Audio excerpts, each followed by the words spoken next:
Arab Saudi mengesahkan dana 2.6 bilion ringgit dalam akaun peribadi Perdana Menteri Datuk Seri Najib Tun Razak yang disumbang negara itu tulen tanpa mengharapkan sebarang balasan.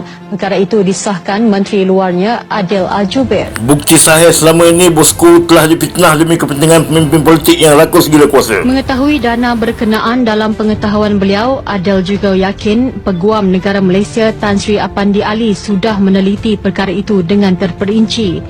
We are aware of the donation, and it is a genuine donation with nothing expected in return. We are also fully aware that the Attorney General of Malaysia has thoroughly investigated the matter and found no wrongdoing, so as far as we are concerned, this matter is closed.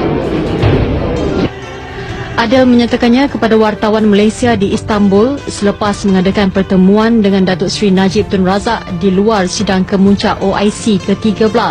Isu tersebut sebelum ini dikaitkan dengan syarikat pelaburan strategik negara One Malaysia Development Berhad 1MDB.